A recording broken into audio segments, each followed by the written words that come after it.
Peut-être poser des questions avant. Ils sont maintenant intériorisés, c'est normal. Non, mais prenez 2 minutes si vous voulez réfléchir. On peut se prendre un petit moment. Hein. Oui. Mais je me dis une question tout à l'heure. Tu parles du groupe, de la dynamique de groupe qui crée une espèce d'amour, de compassion, etc. Mais quand on pense aux groupes comme qui ont été créés, style Hitler,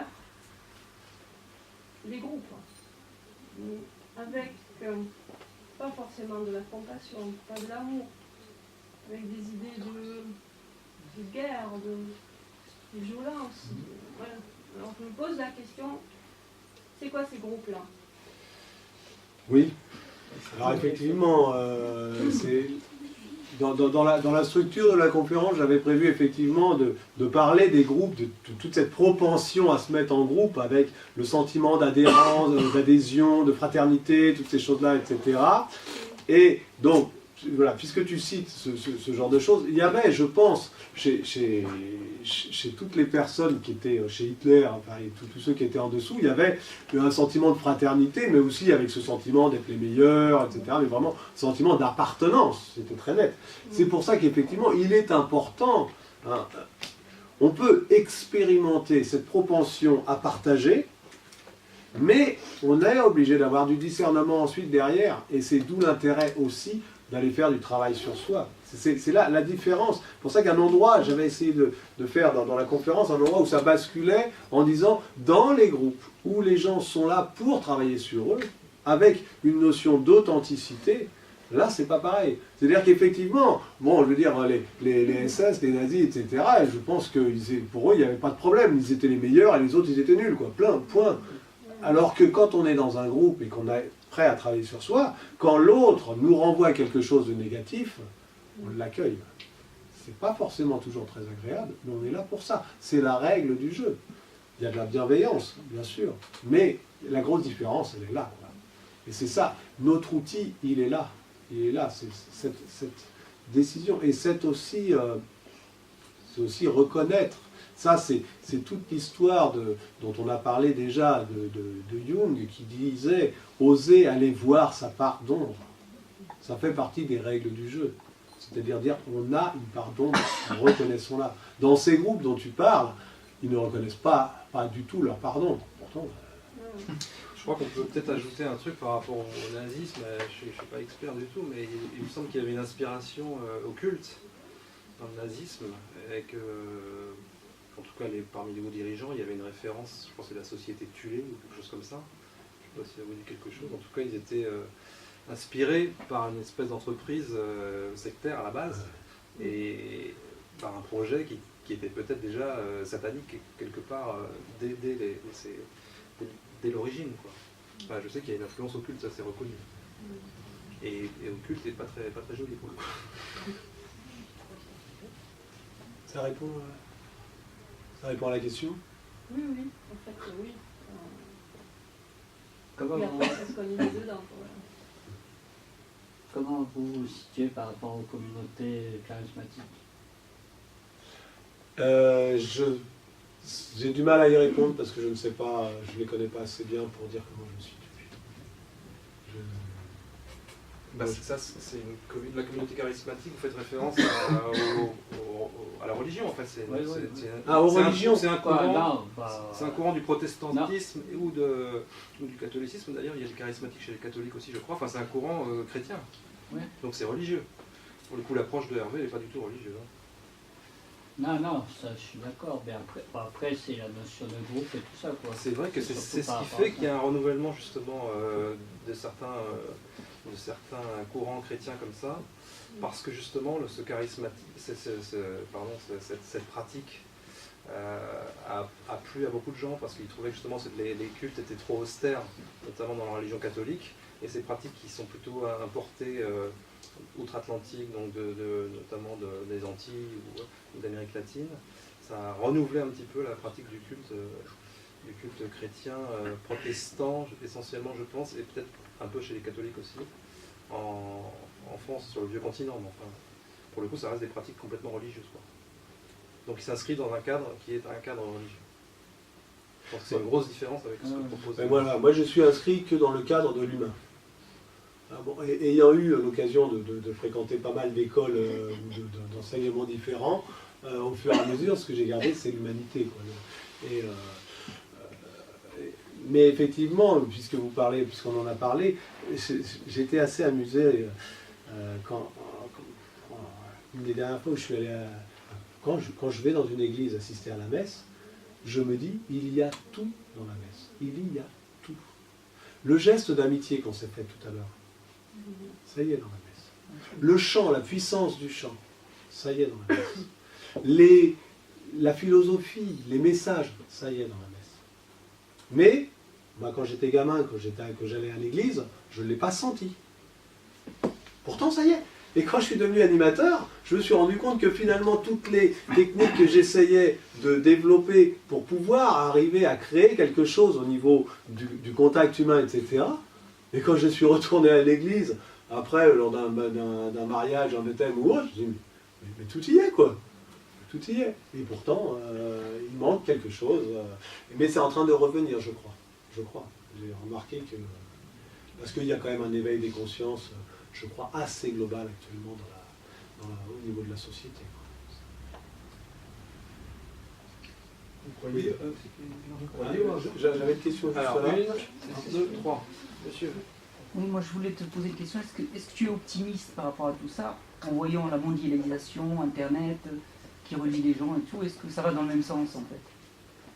Alors là c'est pour répondre à cette question, pour moi oui. Pour moi oui, parce qu'il y a un élément organisateur au-dessus, qui crée de la négantropie, qui crée de l'organisation, qui dit que en fait, le résultat de la planète, le résultat de l'évolution n'est pas lié au hasard strictement aléatoire, mais à une sorte d'intention. Et dans ce sens-là, tout ce qui est en train de se constituer, on arrive au niveau de la supraconscience, au niveau de toutes ces choses. Je cite dans ce livre, tu parles d'Internet, je cite dans ce livre pour moi quelque chose qui explique complètement tout ce qui est au-dessus de nous. Il y a quelque chose au-dessus, un principe organisateur au-dessus qui a créé la vie, qui a créé, par exemple, lorsque les bactéries, non, lorsque les bactéries, les êtres monocellulaires existaient dans la soupe primordiale, à un moment, il y a eu, par exemple, la création de la chlorophylle. La création de la chlorophylle, ça a créé de l'oxygène. L'oxygène était un oxydant qui tuait tout ce qu'il y avait autour, et pourtant, on a survécu. À chaque fois qu'il y a eu des basculements, ça a survécu. Et je cite l'exemple au niveau du cerveau planétaire, on a Internet. Tout est connecté. Tous les ordinateurs, de plus en plus d'ordinateurs sont connectés. C'est comme le gigantesque cerveau planétaire. C'est comme une partie de l'intelligence du cerveau planétaire. Et c'est extrêmement rassurant de savoir que ce cerveau planétaire constitué de tous les ordinateurs connectés a un système immunitaire sous forme d'antivirus. Dès que tu as un virus qui arrive, un virus informatique qui arrive, que ce soit un virus qui a été fait par malveillance ou même par un bug, même imagine tu as un bug qui crée un virus, le système immunitaire va le détecter tout de suite, les antivirus vont le détecter tout de suite. Les antivirus agissent comme un système immunitaire de ce vaste cerveau planétaire.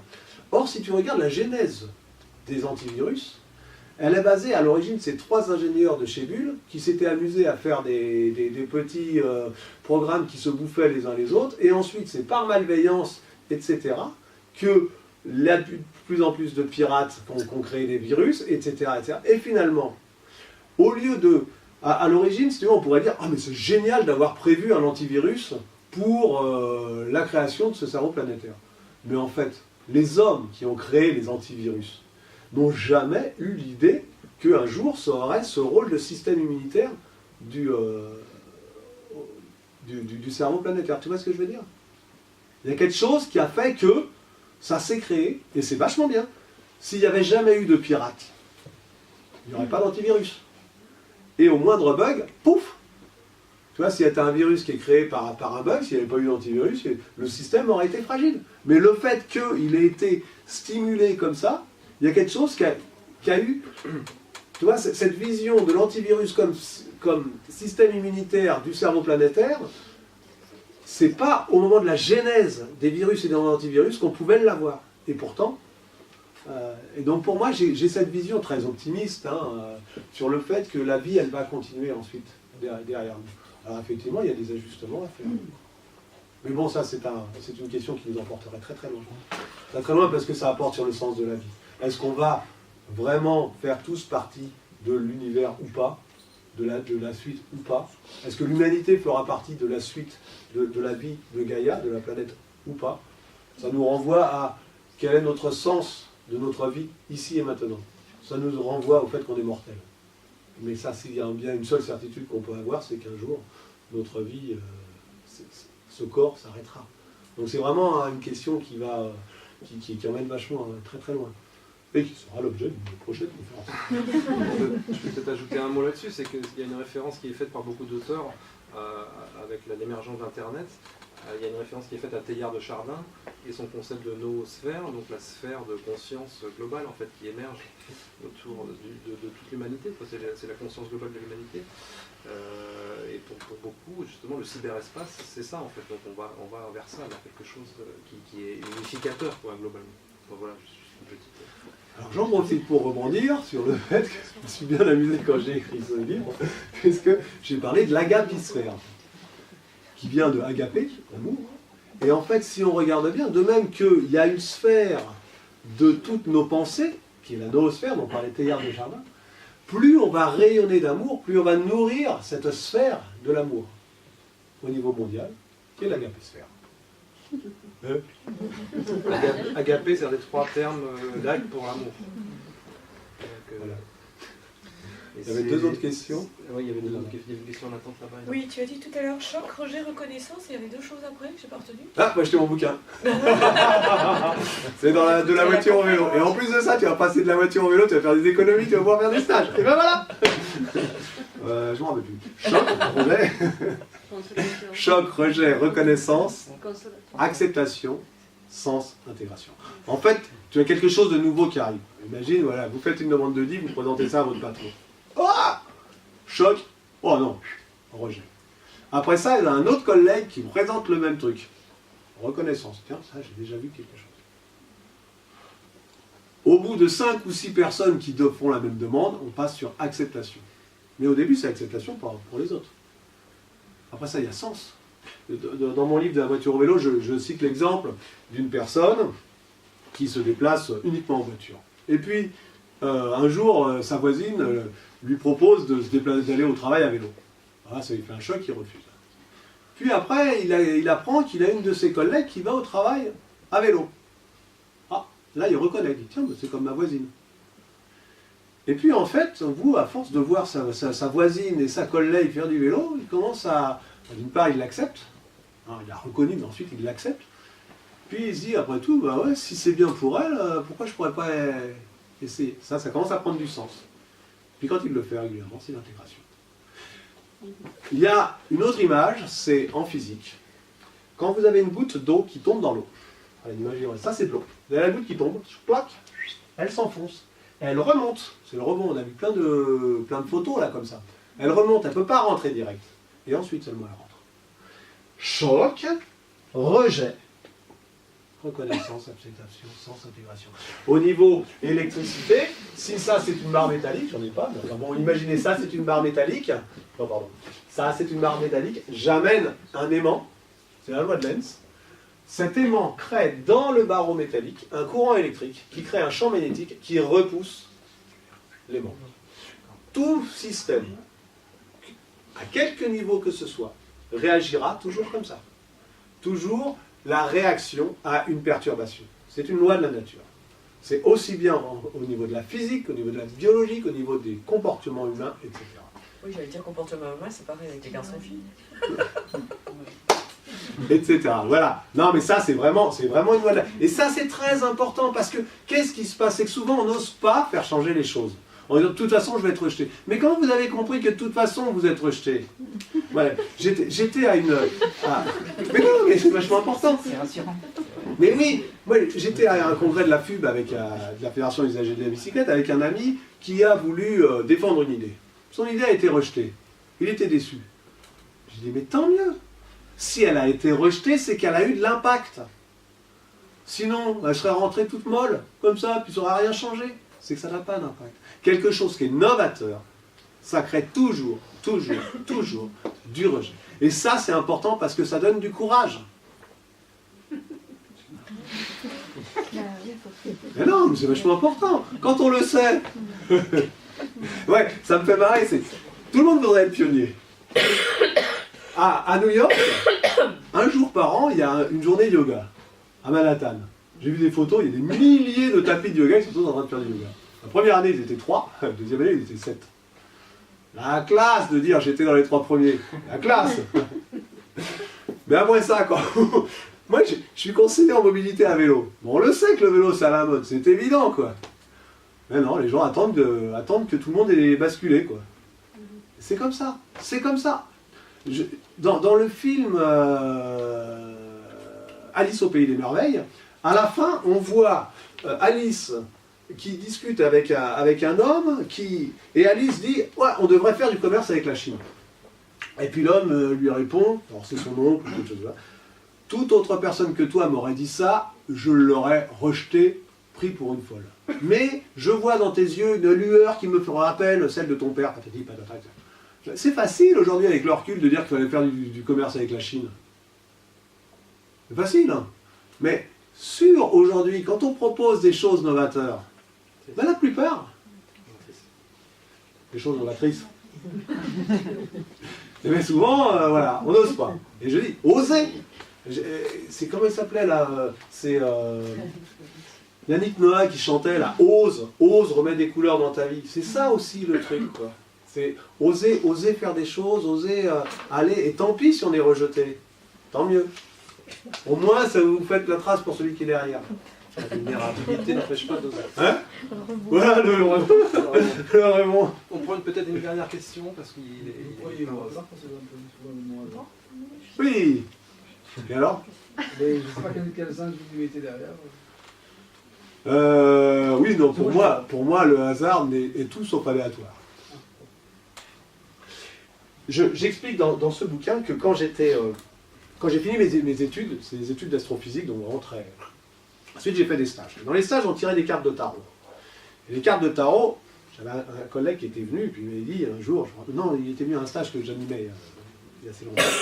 Et puis, on avait tiré une carte de tarot, puis comme on connaît les histoires de chacun, c'est intéressant. Et il avait dit, il m'énerve ce tarot parce qu'il ne respecte pas les lois de la probabilité. Et je m'interrogeais sur toutes ces choses-là, j'ai entendu parler de Jung. Jung qui avait parlé des synchronicités. À partir du Viking, qui est quand même un art divinatoire basé quand même sur du hasard, il s'était rendu compte que finalement il y avait coexistence souvent entre un événement extérieur et un événement intérieur. Il appelait ça les synchronicités. Il disait en gros que les hasards n'existaient pas. Et je m'interrogeais là-dessus un jour, et j'ai fait un rêve. J'ai rencontré, par hasard, un thérapeute jungien.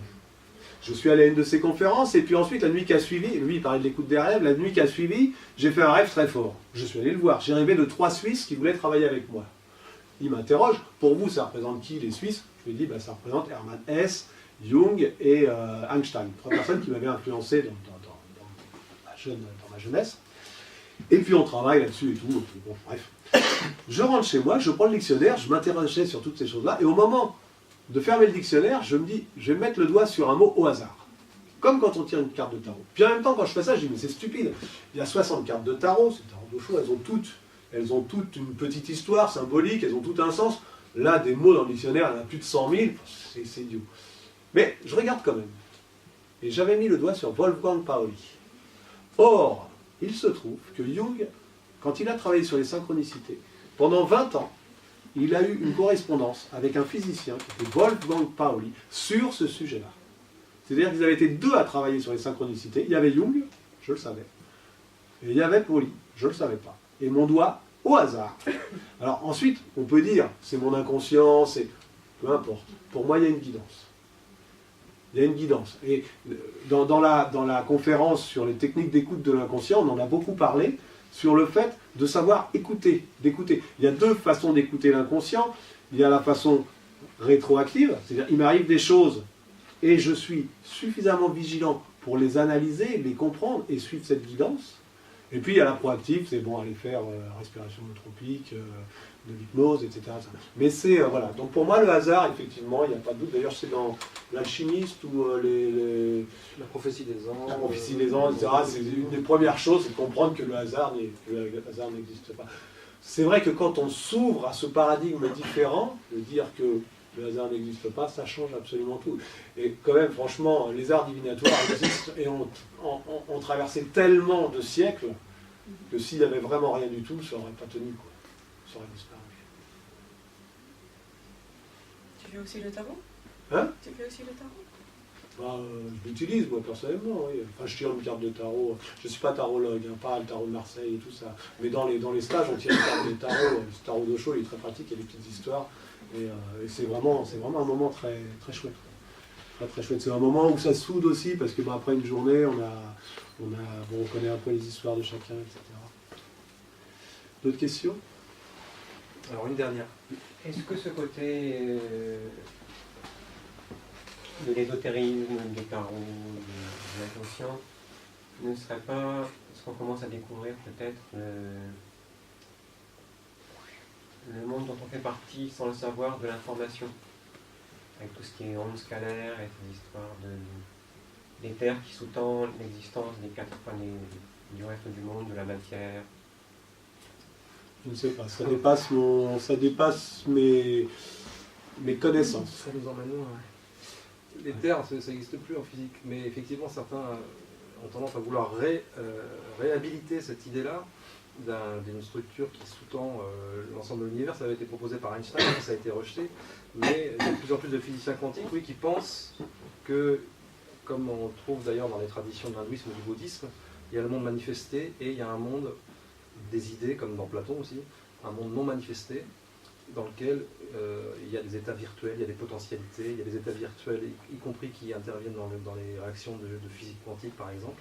Mais il distingue, voilà, il y a une espèce de dualisme qui est en train de revenir un peu à la mode, qui oppose le monde manifesté, le monde matériel, et le monde des idées ou le monde de la potentialité. J'en profite pour faire la pub d'un bouquin que je viens de traduire justement, qui s'appelle « Le potentiel infini de l'univers quantique » de Lothar Schaffer, qui est un chimiste quantique américain d'origine allemande. Et donc lui, il propose cette idée-là, effectivement. Et sur la base d'observations de science, hein, enfin d'observations de sciences dures pour le coup. Voilà, cette idée que effectivement tout ce qui existe et qui est visible provient d'un monde invisible, mais qui est aussi une réalité, puisqu'il agit justement sur le monde visible. Voilà, donc c'est effectivement des idées qui reviennent un petit peu au goût du jour. Mais là, je pense que ça sort un petit peu quand même du cadre. On va la faire demain matin, cette conférence-là de la physique quantique à l'éveil des consciences. On le fait au salon Vivre Nature. Vivre Nature, on aura quelques tickets si vous voulez. Il y a même des invitations gratuites. Et de toute façon, vous pouvez avoir les invitations sur le site internet, c'est Vivre Nature, c'est un salon qui se déroule aujourd'hui, mais là c'est un peu tard, demain et après-demain, donc au Parc des Expositions de Toulouse. Et effectivement, Jocelyn et moi, on redonne la conférence, vous savez, la conférence complète de la physique quantique à l'éveil des consciences qui balaye tous les sujets dont on parle aujourd'hui est une partie. Voilà. Un grand merci à vous tous pour votre Merci.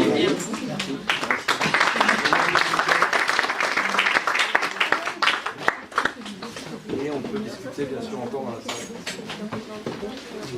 Et il n'y a pas besoin de couper les chaises parce qu'il y a à nouveau la conférence demain et qu'il n'y a pas d'activité.